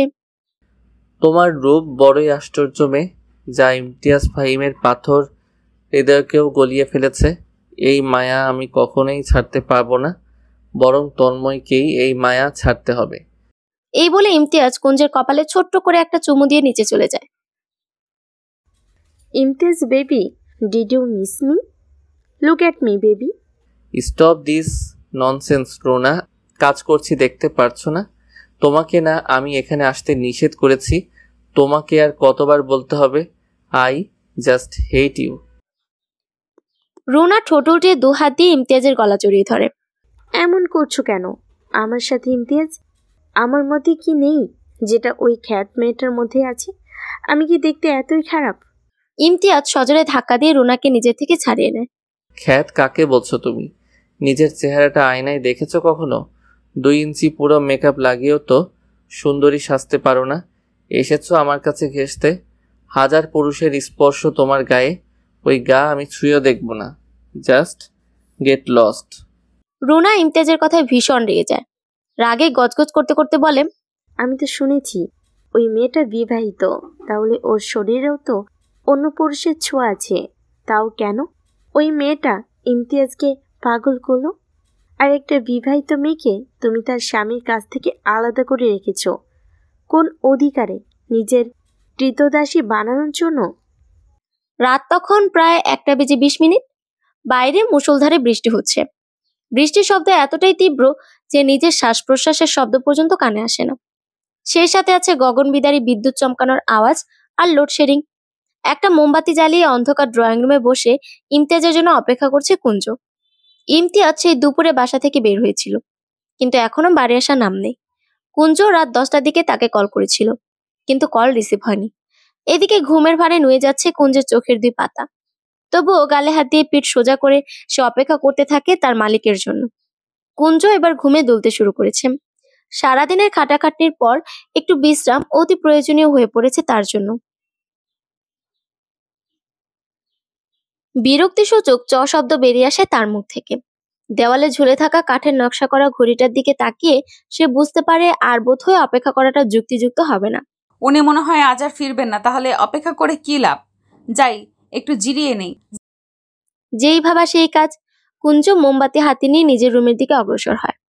মোমবাতি না নিভিয়েই সে বিছানায় চড়ে বসে। নিরবিচ্ছিন্ন অন্ধকার কুঞ্জের অন্যতম ভয়। সবেমাত্র বিছানায় পিঠটা ঠেকিয়ে চোখ দুটো বন্ধ করেছিল কুঞ্জ। এখনো তার ঘুমের দেশে পাড়ি দেওয়া বাকি। ঠিক তখনই চারপাশে নীরবতাকে ছিন্ন করে দরজায় কারো কড়াঘাতের শব্দ ভেসে আসে। অতি প্রত্যাশিত শব্দ কানে আসায় কুঞ্জ ধরফড়িয়ে বিছানা থেকে নেমে দাঁড়ায়। চটপট আলোটা হাতে নিয়ে কুঞ্জ বাড়ির সদর দরজার দিকে যায়। দরজাটা খুলতেই তার চোখে ভেসে ওঠে পরিচিত এক যুবকের ছবি। ভেজা শার্ট প্যান্ট পরা, চুলগুলো থেকে টপ টপ করে পানি পড়ছে, চোখে মুখে কেমন অদ্ভুত নেশালো ভাব। স্যার কি মদ খেয়েছেন? অচেতন মনে প্রশ্নটার উদয় হলে কুঞ্জ সাথে সাথেই নিজের বোকামির জন্য জিভে কামড় বসায়। মদ? সে তো বড়লোকই কারবার। বড়লোক মানেই মদ, টাকা পয়সা ভালো। অথচ মদ স্পর্শ করেনি এমন মানুষের সংখ্যা যে নিতান্তই কম, সেটা কুঞ্জ ভালো করেই জানে। ইমতিয়াজ সোজা হয়ে দাঁড়াতে পারছে না। এটা দেখে কুঞ্জ তাকে ধরতে গেলে ইমতিয়াজ তাকে ধাক্কা দিয়ে দূরে সরিয়ে দেয়। স্যার আপনি হাঁটতে পারছেন না, আসুন আমি আপনাকে রুমে পৌঁছে দিই। আমাকে ছোঁয়ার চেষ্টা করবি না, নোংরা মেয়ে। কোন সাহসে ছুতে আসিস আমাকে? তোর গায়ে অন্য পুরুষের স্পর্শ লাগানো, নিজে অপবিত্র, এখন আমাকে অপবিত্র করতে চাচ্ছিস? কুঞ্জ ইমতিয়াজের কথার কোনো মানে খুঁজে পায় না। তবুও সে জোর করে ইমতিয়াজকে তার ঘরে পৌঁছে দেয়। তারপর তাড়াতাড়ি করে ইমতিয়াজের রুমের দরজা ভিড়ে রান্নাঘরের দিকে পা বাড়ায় সে। সন্ধ্যা থেকে বৃষ্টি হচ্ছিল, তাই রাতের খাবার হিসেবে খিচুড়ি আর ইলিশ মাছ ভাজি করেছিল সে। সেগুলোই চুলার আগুনে বসিয়ে গরম করে নেয় সে। খাবারের প্লেট সাজিয়ে কুঞ্জ ভয়ে ভয়ে ইমতিয়াজের দিকে পা বাড়ায়। ইমতিয়াজ হয়তো এতক্ষণে কাপড় বদলে ফেলেছে, কিন্তু রুমে ঢুকে কুঞ্জ অবাক। ইমতিয়াজ সে ভিজে কাপড় পরে বিছানায় উপর হয়ে শুয়ে আছে। কুঞ্জ কি করবে ভেবে পাচ্ছে না। লোকটাকে এভাবে ফেলেও তো দেওয়া যায় না। ভয়াবহ ঠান্ডা, জ্বর বাঁধাবে নির্ঘাত। খাবারের প্লেটটা ড্রেসিং টেবিলের উপর রেখে কুঞ্জ ইমতিয়াজের কাছে যায়। ইমতিয়াজের পিঠে হাত রাখতে সে শিউরে ওঠে। শরীর বরফের মতো ঠান্ডা হয়ে গেছে। তাও হাত না সরিয়ে সে ডাকতে থাকে, স্যার উঠুন, ভিজে জামা কাপড় বদলে নিন, নয়তো শরীর খারাপ করবে। ইমতিয়াজ শুনলো নাকি শুনলো না বোঝা যায় না। তবুও সে একটু উঠে মায়াভরা দৃষ্টিতে কুঞ্জের দিকে তাকায়। আহামরি আবেদনময়ী নয় কুঞ্জ, তবে তাদের চেয়েও হাজার গুণে সুন্দর, পরিপাটি, সহজ সরল মেয়ে সে। যে দেখবে সেই মায়া পড়ে যাবে গভীরভাবে। ইমতিয়াজও তার ব্যতিক্রম নয়। কুঞ্জ কোনো উপায় না পেয়ে নিজে ইমতিয়াজের শার্টের বোতামগুলো খুলে দেয়। তারপর ভিজা শার্টটা তার শরীর থেকে আলগা করে একটা টাওয়াল এনে দেয় ইমতিয়াজের হাতে। না চাইতো ইমতিয়াজের প্রশস্ত লোমশ বুকের দিকে নজর পড়লে লজ্জায় কুঞ্জের মুখ লাল হয়ে ওঠে। সে এখনো বিবাহিত। পরপুরুষের এমন অর্থনগ্ন অবস্থা তার অস্বস্তির কারণ হবে, এটাই স্বাভাবিক। আলমারি থেকে এটা শুকনো ট্রাউজার ইমতিয়াজের দিকে এগিয়ে দিয়ে কুঞ্জ বলে, এটা পরে নিন, আমি বাইরে আছি। এরপর কুঞ্জ চলে যায়। বাইরে কিছুক্ষণ দাঁড়িয়ে থেকে ভিতরে গেলে দেখতে পায় ইমতিয়াজ ট্রাউজার পরে আবারও বিছানায় শুয়ে পড়েছে। কিন্তু কুঞ্জের ডাকে তার ঘুমে তলিয়ে যাওয়া হয় না। স্যার একটু খেয়ে নিন, ভালো লাগবে। ইমতিয়াজ উঠে তীক্ষ্ণ দৃষ্টিতে তাকায় কুঞ্জের দিকে। ভয়াবহ দৃষ্টিতে কিছুটা চাহিদার ছাপ। কুঞ্জের চোখ এড়ায় না সেটা। তাড়াতাড়ি কাজ শেষ করে রুম থেকে বাইরে আসতে চাইলে ইমতিয়াজ তাকে ডেকে বলে, খেয়েছো রাতে? না না, এদিকে এসো, নিজেও খাও, আমাকেও খাইয়ে দাও। আমি আপনাকে খাইয়ে দিব। আমি একটা কথা বারবার বলতে পছন্দ করি না। কুঞ্জ মাথা নিচু করে যায় ইমতিয়াজের কাছে। ইমতিয়াজের নির্লজ্জ দৃষ্টি তাকে চঞ্চল করে তুলছে। মনে মনে নিজেকে স্থির করে সে খাইয়ে দিতে থাকে ইমতিয়াজকে। একসময় দুজনের খাওয়ার পালা মিটে গেলে কুঞ্জ ইমতিয়াজের মুখ মুছে দেয়। কিন্তু চলে যাওয়ার জন্য এক পা বাড়ানোর আগেই সে ইমতিয়াজের উদাম বুকে পতিত হয়। মুখ তুলে চাইতেই ইমতিয়াজের সেই দৃষ্টির সাথে তার চোখাচোখি হয় গভীরভাবে। কুঞ্জের চোখেও একটা ভাব চলে এসেছে। তাকেও এক নিষিদ্ধ আকাঙ্ক্ষা একটু একটু করে গ্রাস করতে থাকে। বৃষ্টি থেমে নেই, বরং বেড়েই চলেছে। ঠান্ডা আবহাওয়া নিঃসন্দেহে বিবাহিত দম্পতির জন্য এক রোমান্টিক সময়। এই সময়ে তারা নিজেদের মধ্যকার সকল রাগ, অভিমান ভুলে মিলেমিশে একাকার হয়ে যায়। নিজেদের ঠাঁই দেয় একে অপরের আশ্রয়স্থলে। ইমতিয়াজ কুঞ্জ দুজনের মধ্যেও হয়তো একই বিষয় কাজ করছে। কুঞ্জের ইচ্ছা করছে ইমতিয়াজের অন্যায় দাবিগুলো মেনে নিজেকে তার কাছে বিলিয়ে দিতে। এতে তার মস্তিষ্ক চিন্তাশূন্য হয়ে যাওয়ায় নিজে থেকেই ঠোঁট বাড়িয়ে দেয় ইমতিয়াজের দিকে। কিন্তু ইমতিয়াজের ঠোঁট তাকে স্পর্শ করতেই কুঞ্জের মনে পড়ে যায় সে বিবাহিত। পরপুরুষের স্পর্শ তার জন্য হারাম। একটু শক্তি প্রয়োগ করে নিজেকে ইমতিয়াজের থেকে ছাড়িয়ে নিয়ে কুঞ্জ উঠে দাঁড়ায়। কিন্তু ইমতিয়াজ কি ছাড়তে চায়? আবারও শক্ত করে তাকে জড়িয়ে ধরে কুঞ্জের গলায় একটা শক্তপোক্ত চুমু বসিয়ে দেয়। স্যার ছাড়ুন, আমি বিবাহিত। আপনি আমায় এভাবে স্পর্শ করতে পারেন না, সেই অধিকার আপনার নেই। কথাটা শুনতেই ইমতিয়াজের রাগ মাথাচাড়া দিয়ে ওঠে। চোখ দুটোতে ছেয়ে আছে অন্ধকার। ঘাড়ের রগগুলো রাগে ফুলে ওঠে। বিয়ে করার ভূত ঢুকেছিল মাথায়, তাই না? তা না হলে ওই তন্ময়কে কেন বিয়ে করেছিলি তুই? আমার জন্য কি একটু অপেক্ষা করা গেল না? নাকি চাহিদা বেড়েছিল তোর শরীরের? আজকে তোর সব চাহিদা আমি মেটাবো। আমাকে ইগনোর করা, আমি সব শোধ তুলবো। কুঞ্জ উঠতে নিলে ইমতিয়াজ তাকে বিছানার সাথে চেপে ধরে। রুমের জানালা দিয়ে অনর্গল ঠান্ডা বাতাস প্রবেশ করছে, যেন তা তাদের দুজনকার অনুভূতিগুলোকে আরো বাড়িয়ে তুলছে। এই অনুভূতিগুলোকে প্রাধান্য দিলে যে কোনো অঘটন ঘটা সম্ভব। কুঞ্জ ভয়ে ভয়ে চেয়ে আছে ইমতিয়াজের পানে। মাত্র 1 ইঞ্চির পার্থক্য, সেটাও হারিয়ে গেলে বড় ধরনের পাপ ঘটবে। ইমতিয়াজ নিজের উপর কন্ট্রোল হারিয়ে ফেলেছে। আবেগ তাকে জেঁকে ধরেছে। কুঞ্জ হঠাৎ করে শরীরের সমস্ত শক্তি দিয়ে এক ধাক্কায় ইমতিয়াজকে নিজের উপর থেকে খানিক সরিয়ে ফেলে। এই সুযোগটাকে কাজে লাগিয়ে সে ইমতিয়াজের গণ্ডি পেরোতে সক্ষম হয়। তারপর এক দৌড়ে বের হয়ে যায় সেই রুম থেকে। এদিকে ইমতিয়াজ কুঞ্জের যাওয়ার পানে স্থির চোখে তাকিয়ে থাকে। অনুশোচনার উপলব্ধি তাকে গ্রাস করেছে কিনা সেটা বলা যায়। একটু পর সে নিজে থেকে একটা বালিশ টেনে শুয়ে পড়ে। কুঞ্জ দৌড়ে নিজের রুমে ঢুকে দরজা বন্ধ করে দেয়। তারপর মেঝেতে বসে ভাবতে থাকে কিছুক্ষণ আগে তার সাথে ঘটা ঘটনাগুলো। সেগুলো দুঃস্বপ্নের মতো তার জীবনে হানা দিয়েছে। কুঞ্জের মধ্যে ভালো খারাপ উভয় অনুভূতি কাজ করছে। জীবনের প্রথম কারো ভালোবাসার ডাক সে পেয়েছে। এটি প্রতিটি মেয়ের জন্য স্পেশাল। কিন্তু আজ যদি সে তন্ময়ের সাথে বিবাহ বন্ধনে আবদ্ধ না থাকতো, তবে কি ইমতিয়াজের এই অন্যায়টাকে সাড়া দিত? নিজেকে বারবার প্রশ্ন করে উত্তর পায় না সে। হাঁটু জড়িয়ে ধরে এসব ভাবতে ভাবতেই কুঞ্জের চোখে একসময় আক্রমণ করে একরাশ ঘুম। এভাবেই কুঞ্জের জীবনে এক অনিশ্চয়তা ভরা রাতের সমাপ্তি ঘটে। পরের দিন সকালের সূর্য কুঞ্জের ঘরময় আলো ছড়ালেও কুঞ্জকে ঠিক নাগাল পায়নি। তাই আজকেই কুঞ্জের ঘুম ভাঙতে দেরি হয়ে যায়। ঘুম ভাঙার পর নিজেকে মেঝেতে আবিষ্কার করলে গতকাল রাতের স্মৃতিগুলো এক এক করে মনে পড়তে থাকে তার। এতে কুঞ্জের গাল লজ্জায় লাল হয়ে ওঠে। ফ্রেশ হওয়ার সময় আয়নায় নিজের প্রতিচ্ছবির দিকে কিছু তাকিয়ে থাকে কুঞ্জ। আজ নিজের চেহারায় অন্যরকম এক লালস্যময়তা লক্ষ্য করেছে সে। এসবই কি ইমতিয়াজের স্পর্শের ফল? হঠাৎ কুঞ্জের নজরে পড়ে তার ঘাড়ের কিছুটা জায়গার চামড়া লাল হয়ে আছে। কারণ খুঁজতে গিয়ে তার মনে পড়ে কাল রাতে ইমতিয়াজের জোরালো এক চুম্বনের কথা। পরপুরুষের ভালোবাসার ডাকে যখন সাড়া দিয়েছি, তবে তার চিহ্ন বহন করতে দোষের কি আছে? কিছু চিহ্ন থেকে যাওয়া উচিত। সেটা এক বিশেষ মুহূর্তের সাক্ষ্য বহন করে। যাবতীয় কাজ শেষে কুঞ্জ ভয়ে ভয়ে নিচে নেমে আসে। এই মুহূর্তে ইমতিয়াজের সাথে মুখোমুখি হওয়াটা ভীষণই অস্বস্তিকর। ডাইনিং এ এসে জিহাদকে দেখতে পেয়ে কুঞ্জ জিজ্ঞাসা করে, শুভ সকাল জিহাদ ভাই। স্যার কোথায়? দেখতে পাচ্ছি না যে। উনি কি খাবেন না? স্যার একটু আগে বাড়ি থেকে বের হয়ে গেছেন, কি যেন জরুরি কাজ আছে, আমাকেও সাথে নিল না। ও আচ্ছা, একটু অপেক্ষা করুন, আমি আপনার ব্রেকফাস্ট বানিয়ে আনছি। এই বলে কুঞ্জ রান্নাঘরে চলে যায়। ব্রেকফাস্ট বানানোর সময় বারবার তার মাথায় একটা প্রশ্ন আসে, লোকটা এত সকালে গেল কোথায়? কোনোদিন তো এত সকালে উঠতে দেখি না তাকে।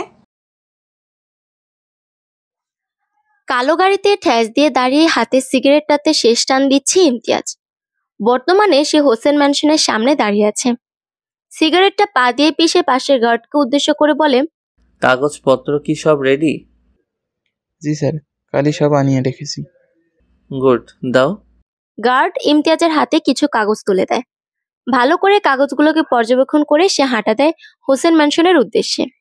নানা দিকে লোক লাগিয়েও কুঞ্জের কোনো খোঁজ পায় না তন্ময়। এতে সে ভিতর ভিতর ভেঙে পড়ে।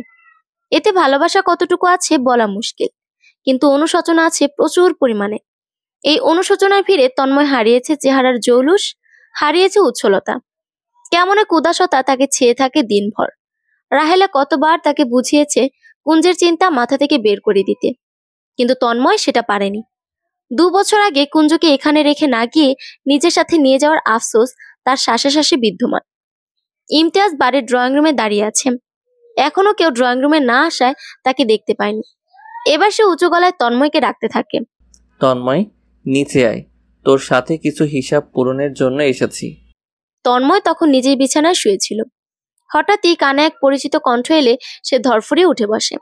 তারপর আপন মনে বলতে থাকে, এটা ইমতিয়াজের গলা না? মনে উদয় হওয়া কথাটার সত্যতা যাচাই করতে তন্ময় নিচে নামে। সে সাথে নামে বাড়ির বাকি লোকগুলো। তন্ময়কে নিচে নামতে দেখেই ইমতিয়াজের মুখে বাঁকা হাসি ফুটে ওঠে। কিরে তন্ময়, দেশে এসে তো বন্ধুকে ভুলে গেলি, কি খবর? কি কারণে এখানে এসেছিস তুই? সো রুড, প্রথমবার তোর বাড়িতে এলাম, ঠান্ডা গরম কিছু অফার করলি না। কি জন্য এসেছিস সোজাসুজি বল ইমতিয়াজ, হ্যালি আমার পছন্দ না। এই কাগজগুলোকে সাইন করে দে। কিসের কাগজ এগুলো? তোর আর কুঞ্জের ডিভোর্স পেপার। তুই কুঞ্জকে চিনিস কি করে? তার মানে কুঞ্জ তোর কাছে আছে? ইমতিয়াজ, সত্যি করে বল কুঞ্জ কোথায়, আর কি উদ্দেশ্যে তুই ওকে বন্দি করে রেখেছিস? ইমতিয়াজ প্রতি উত্তরে কেবল এক হাসি দেয়, কিছু বলার প্রয়োজন বোধ করে না। ডিভোর্স পেপারটা তন্ময়ের দিকে ঠেলে দিয়ে আয়েশ ভঙ্গিমায় সোফায় বসে পড়ে। দেখছিস বাবা, আমি বলেছিলাম না ওই দুশ্চরিত্রা মেয়ে ঠিকই একটা নায়র জুটিয়ে ফেলেছে। আর এইদিকে তুই ওর চিন্তায় নাওয়া খাওয়ার শিকায় তুলেছিস। এত বড় সুযোগ আর কখনো আসবে না ইমতিয়াজ। সাইনটা করে দে, তারপর আমি তোর জন্য এক পরীর মতো মেয়েকে। মা, তুমি চুপ করবে? জীবন তো একটাই, তাই বিয়েও একটাই। কুঞ্জর প্রতি আমি অনেক অন্যায় করেছি, সেটা অন্তত শুধরাতে দাও। বিয়ে করে তাকে স্ত্রীর মর্যাদা না দিয়ে আমি বিদেশে চলে গেলাম। এই 2 বছর একটা বারের জন্য আমি তার খোঁজ নেইনি, বেঁচে আছে কিনা মরে গেছে সেই নিয়ে আমার কোনো চিন্তাও ছিল না। আর তুমিই বা কেমন মা যে ছেলের খারাপ কাজে উৎসাহ দিচ্ছ? ছি, মেয়ে হয়ে আরেকটা মেয়ের প্রতি এই অবিচার করতে বাধলো না তোমার? ছেলের কথায় রাহেলা চুপ হয়ে যায়। যদিও রাগে তার শরীর জ্বলছে, তবুও মুখ টিপে দাঁড়িয়ে আছে। অন্যায় করেছিস, বুঝতে পেরেছিস, এখন সেটার প্রায়শ্চিত্ত কর। কুঞ্জকে মুক্ত কর ডিভোর্স দিয়ে। কখনোই না, আমি কুঞ্জকে কখনোই ডিভোর্স দিব না। আর তুই একটা আউটসাইড হয়ে আমাদের ফ্যামিলির ব্যাপারে নাক গলাচ্ছিস কেন ইমতিয়াজ? কি উদ্দেশ্য তোর? কুঞ্জর সাথে তোর সম্পর্কই বা কি? আত্মার সম্পর্ক, ভালোবাসার সম্পর্ক। আমাদের মিলনের পথে তুই কাটা হয়ে দাঁড়িয়ে আছিস, তাই এবার তোকে সমূলে উপড়ে ফেলতে হবে। কুঞ্জ আমাকে ছাড়া আর কাউকে ভালোবাসতে পারে না, ও শুধু আমাকে ভালোবাসে। তুই মিথ্যে বলছিস। হয়তো একসময় বাসতো, এখন সেটা এই ইমতিয়াজের অধিকারে চলে এসেছে। কি জানিস তন্ময়, ভালোবাসা তেজস্ক্রিয়তার মতো, কখনো নিঃশেষ হয় না, কিন্তু যত্নের অভাবে সময়ের সাথে সাথে ক্ষয় হয়, মরিচা পড়ে যায়। তোর প্রতি কুঞ্জের ভালোবাসার পরিণতি ঠিক একই। তোকে হয়তো ও এখনো ভালোবাসে, কিন্তু ওর মনে তার চেয়ে তোর প্রতি ঘৃণার পরিমাণ অনেক বেশি। আর নিজেকে নিষ্ঠুর বানাস না, মেয়েটাকে মুক্তি দে এই লোক দেখানো বিয়ের বন্ধন থেকে। ইমতিয়াজের কথায় তন্ময় চোখ মুখ জ্বলে ওঠে। টিপিক্যাল বাঙালি স্বামীদের মতো করে বলে, মরে গেলেও আমি এই ডিভোর্স পেপারে সাইন করব না। আর হ্যাঁ, যত তাড়াতাড়ি সম্ভব আমি তোর কাছ থেকে কুঞ্জকে নিয়ে আসব। মনে রাখিস সেটা ইমতিয়াজ, ইটস মাই চ্যালেঞ্জ। এই বলে তন্ময় গটগট করে উপরে উঠে যায়। ইমতিয়াজ বাঁকা হাসি দিয়ে বলে, ইমতিয়াজের সাথে আজ পর্যন্ত যারা বাজি ধরতে এসেছে সব কটা গোহারান হেরেছে, আর তুই তো এক চুনোপুটি। ইমতিয়াজ কাগজগুলো নিয়ে চলে যেতে নিলে রাহেলা তাকে ডাক দেয়। বাবা, এই কাগজগুলো আমাকে দাও, আমি তন্ময়কে দিয়ে সাইন করিয়ে দেব। তুমি কোনো চিন্তাই করো না, কালকের মধ্যে সব হয়ে যাবে। ইমতিয়াজ চোখে সানগ্লাসটা নামিয়ে আপাতমস্তক রাহেলাকে পর্যবেক্ষণ করে। লাল পাড় সাদা শাড়ি পরা এক প্রৌঢ়া, যার চেহারার দিকে তাকালে বোঝা যায় সারাদিন এর কথা ওকে লাগানো কূটনামিতে সে কতটা পারদর্শী। আপনি যদি দায়িত্ব নেন তবে তো আমার কোনো আপত্তি নেই। আপনি কাজটা করতে পারবেন তো? পারবো মানে খুব পারবো।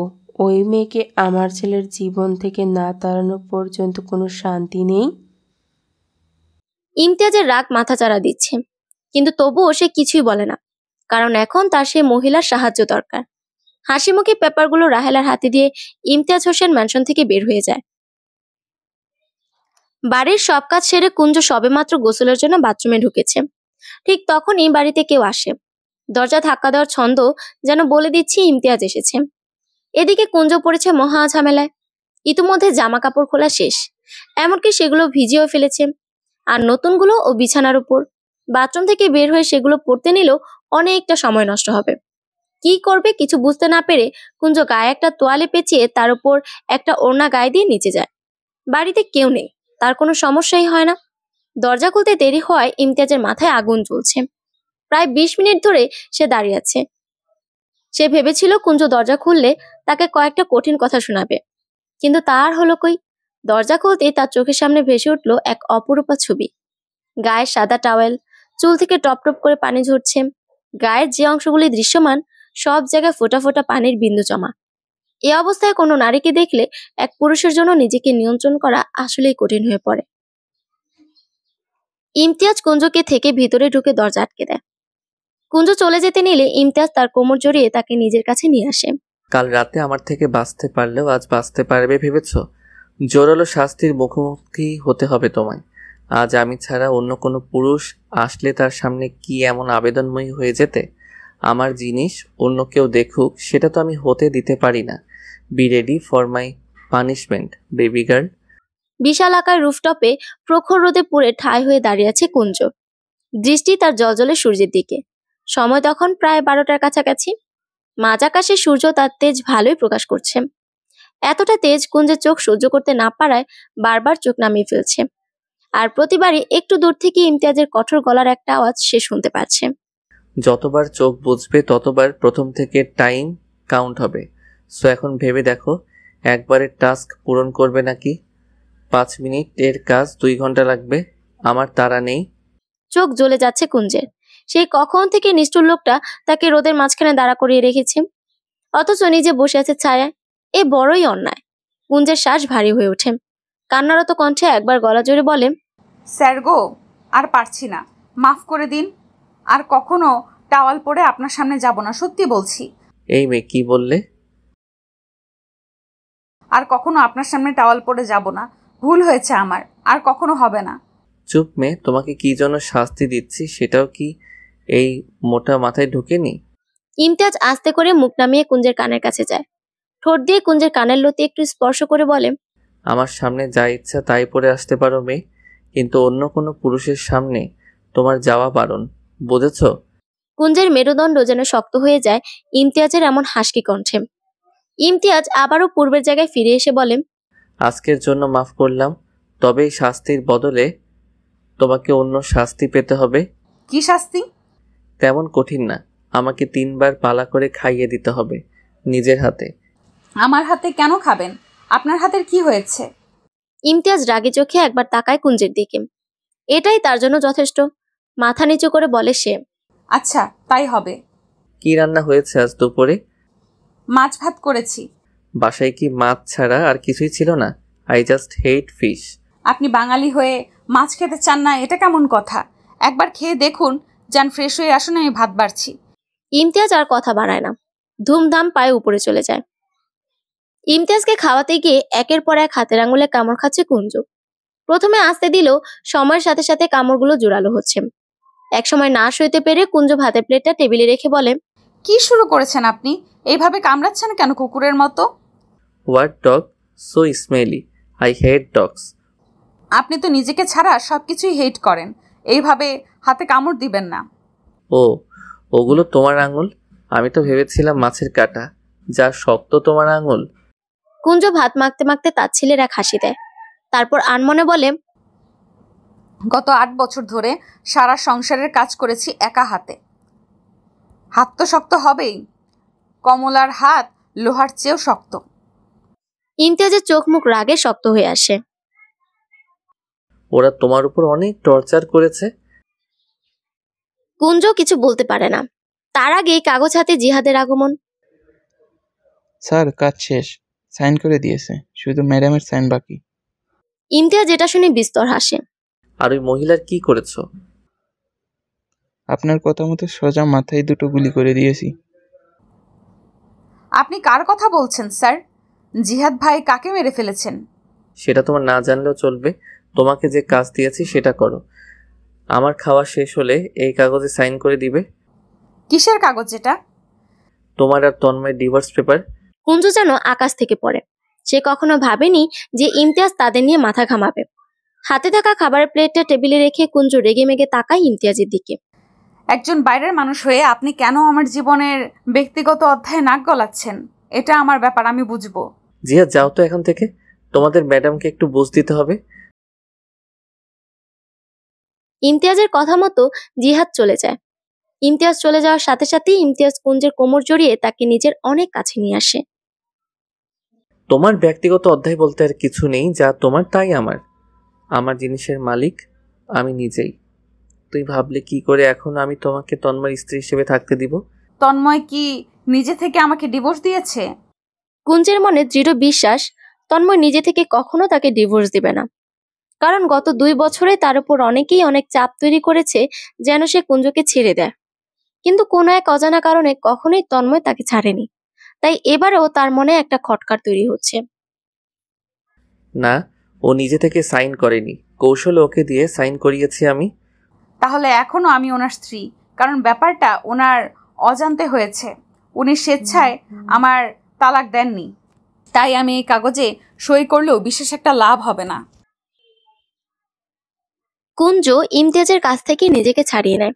ইমতিয়াজ চোখ বুঝে একটা দীর্ঘশ্বাস ছেড়ে নিজেকে শান্ত করার চেষ্টা করে।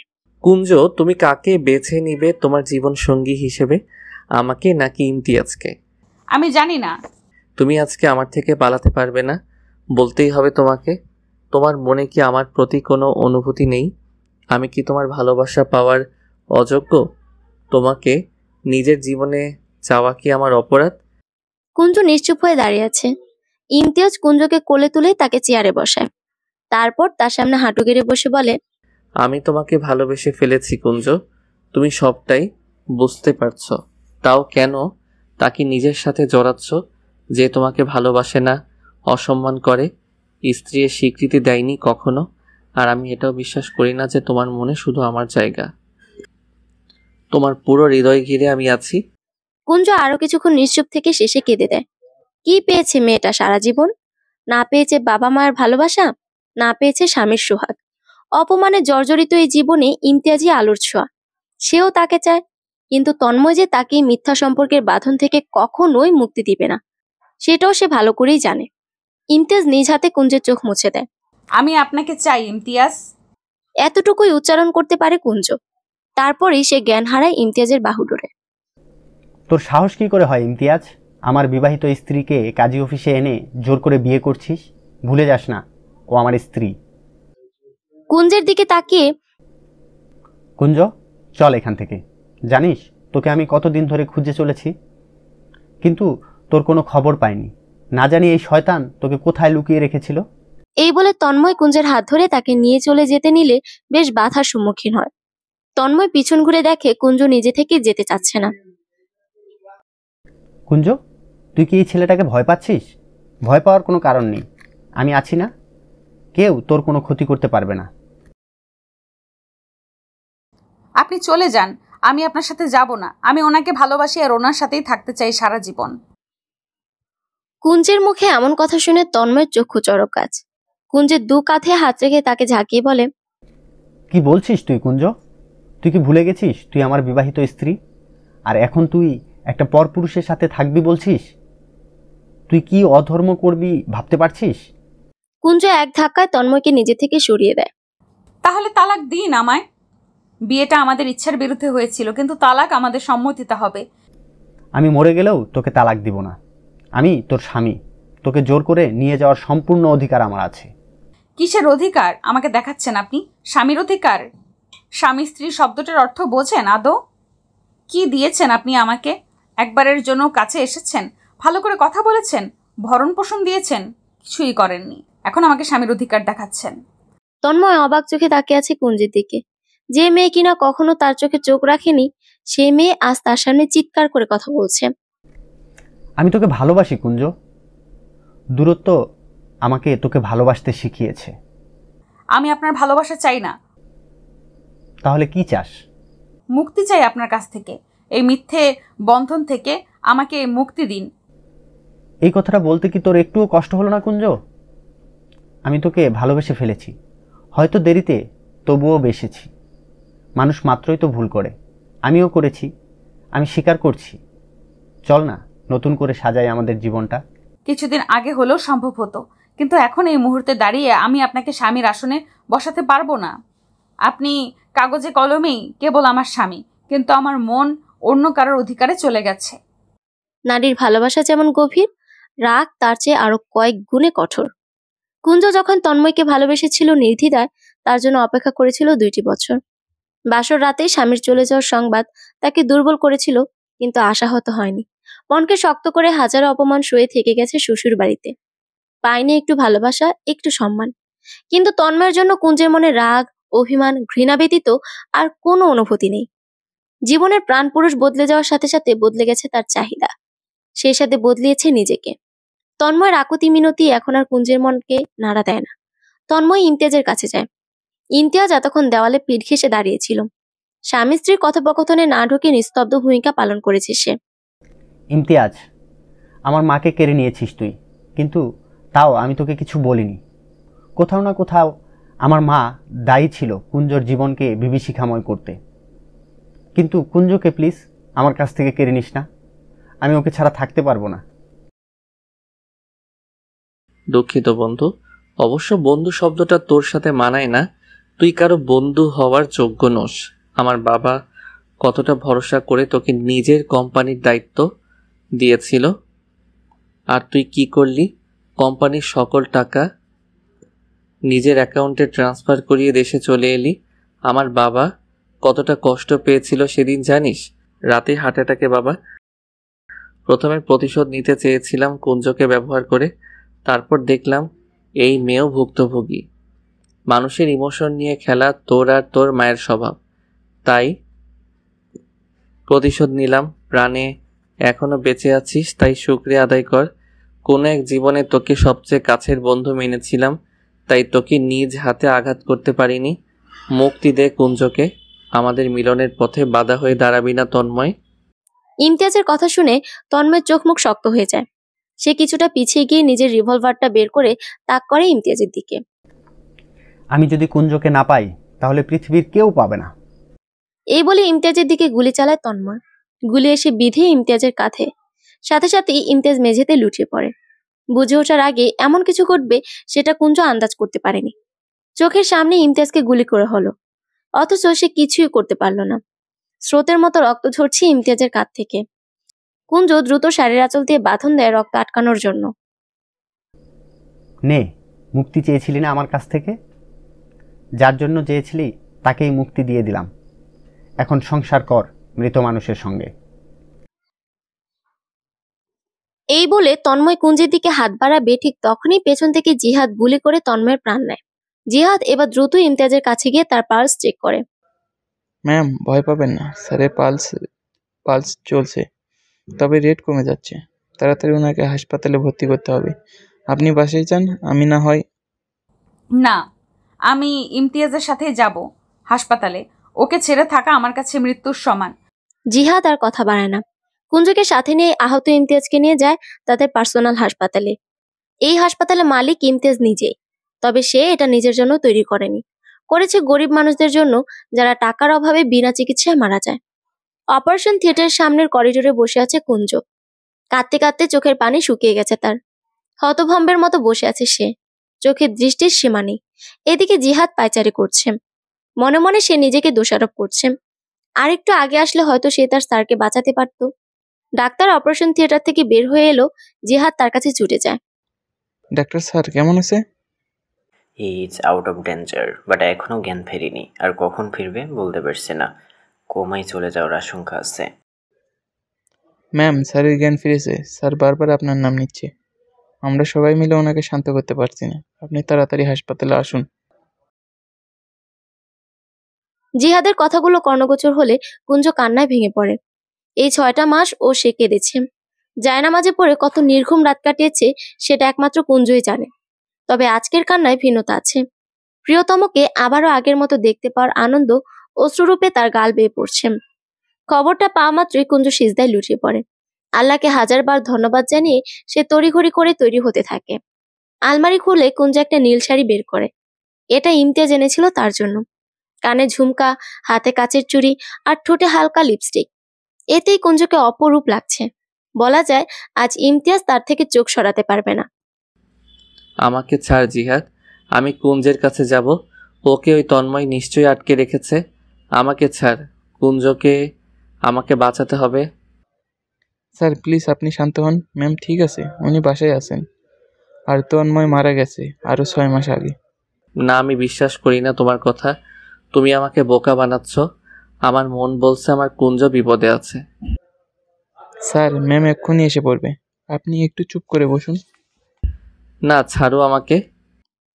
ইমতিয়াজের চিল্লাচিল্লি শুনে কেবিনে ডাক্তার আর নার্স ছুটে আসে। একটা নার্স ঘুমের ইনজেকশন ইমতিয়াজকে পুশ করতে নিলে ইমতিয়াজ নার্সটার গলা চেপে ধরে। একদম কাছে আসবি না মাতারি। আমাকে অজ্ঞান করে আমার কাছ থেকে কুঞ্জকে কেড়ে নিতে চাস তোরা? আমি সব বুঝি। আমাকে ভালোই ভালোই যেতে দে, না হলে এই হাসপাতালে একটাকেও আস্ত রাখবো না। নার্স আর ডাক্তাররা ভয়ে জড়সড়। জিহাদ তাদের ইশারা করে কেবিন থেকে চলে যেতে বলে। ইমতিয়াজ হাতের থেকে ক্যানোলা খুলে বিছানা থেকে নামতেই যাবে, ঠিক ওই সময় চলে আসে অপরূপ এক নারী ধরা দেয়। তার সারা গা থেকে নীল আভা ছড়িয়ে পড়ছে চারিদিকে। মেয়েটা কাছে আসলে ইমতিয়াজ তাকে চিনতে ভুল করে না। এ তো তার কুঞ্জ। ইমতিয়াজ দ্রুত কুঞ্জকে জাপটে ধরে, এতটাই শক্ত করে ধরে যে তার কাছ থেকে কুঞ্জকে ছাড়ানো অসম্ভব। কুঞ্জ ইমতিয়াজের মাথায় হাত রেখে তাকে শান্ত করার চেষ্টা করে। শান্ত হন, এই তো আমি, আপনার কুঞ্জ। তোমাকে কেউ আমার কাছ থেকে কেড়ে নিতে পারবে না, তুমি শুধুই আমার। আচ্ছা আচ্ছা, আমি শুধুই আপনার। এবার চুপ করে বসুন বিছানায়। কুঞ্জের কথা শুনে ইমতিয়াজ ধীরে ধীরে মাথা তুলে চায় তার দিকে। নরম গোলাপি ঠোঁটজোড়া তাকে এতটাই আকর্ষণ করে যে কোনো দিক না চেয়ে ইমতিয়াজ কুঞ্জের ঠোঁটে ঠোঁট মিলিয়ে গভীর চুম্বনে ডুবে যায়। জিহাদ তো লজ্জায় শেষ। নিজের অবশিষ্ট সম্মান বাঁচাতে সে তাড়াতাড়ি রুম থেকে বের হয়ে যায়। এটা কি হলো? রোম্যান্সের টিউটোরিয়াল হলো, আসল পর্ব তো আজ রাতে দেখতে পারবে। এই বলে সাথে সাথেই ইমতিয়াজ কুঞ্জকে কোলে তুলে নেয়। এ কি নামায়? আমি পড়ে যাব। পড়বে না। কোথায় নিয়ে যাচ্ছেন আমায়? অসমাপ্ত কাজ সম্পন্ন করতে। মানে? প্রথমে বিয়ে সারবো, তারপর বাসর, তারপর কতগুলো লিলিপুট ডাউনলোড দিব। কতগুলো? আনুমানিক 10টা। এতগুলো না ইমতিয়াজ, প্লিজ, আমি মারা যাব। চুপ চুপ, প্রণয় বেলায় মৃত্যুর কথা বলতে নেই। Be ready for tonight, I won't be gentle today. সমাপ্ত।